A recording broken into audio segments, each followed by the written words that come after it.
In the far reaches of the galaxy, there existed a planet known as Xion, classified as a death world. Its terrain was harsh and unforgiving.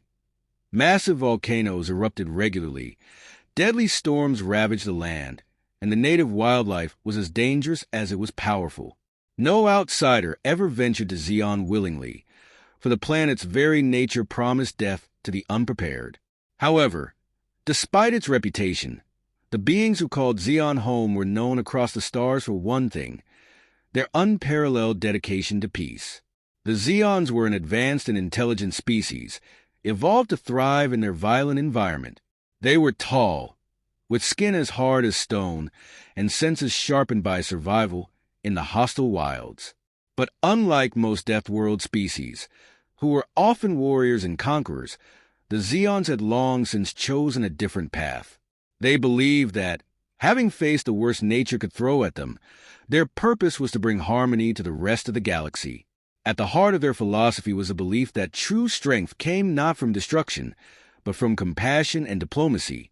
The Xions had developed a culture rooted in negotiation, conflict resolution, and understanding.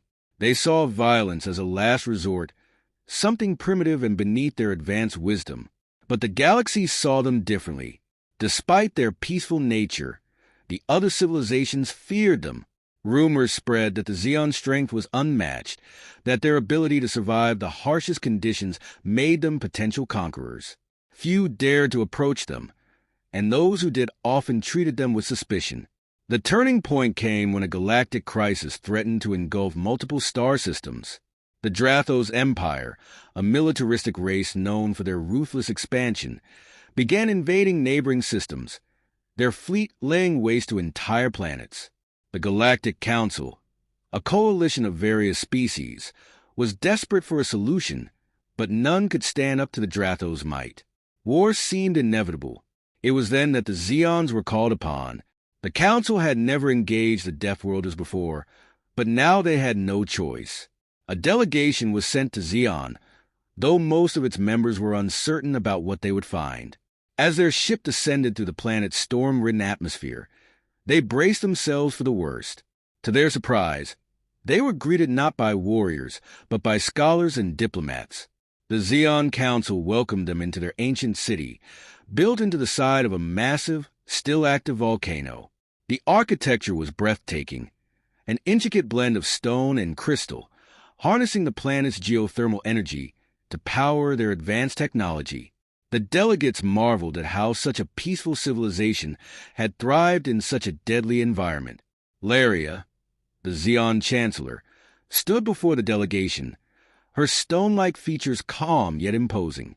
"You come seeking aid in war," she said, her voice as steady as the mountains that surrounded them.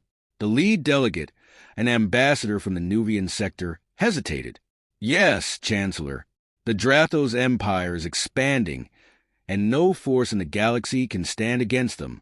We fear they will destroy everything we hold dear." Laria's glowing eyes, like molten lava, studied the ambassador. "We are not warriors nor conquerors," she said softly. "We do not engage in bloodshed if there is another way. But the Drathos must be stopped, not with violence, but with wisdom." The ambassador, flustered, replied, "But they understand only strength.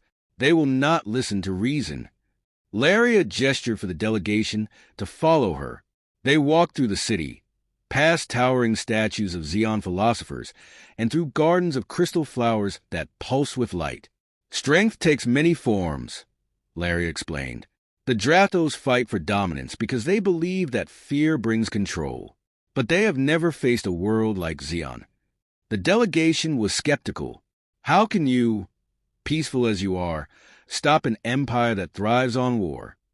Laria led them to a vast chamber filled with the finest minds of Xion, scientists, philosophers, and diplomats.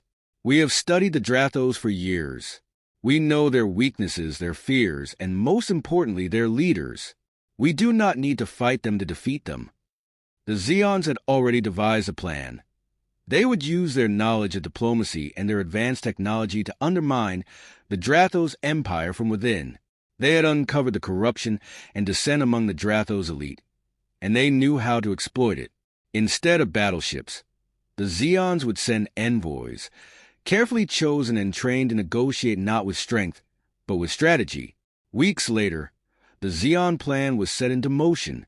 While the Council and the galaxy watched nervously, the Zeons began their work. They infiltrated Drathos society, spreading seeds of doubt among their leaders. They forged secret alliances with the oppressed underclasses and incited rebellions without ever lifting a weapon. They offered the Drathos leaders a choice: continue their war and watch their empire crumble from within, or accept a new future built on peace and cooperation. To the galaxy's astonishment, the Drathos Empire, once feared unstoppable, began to falter.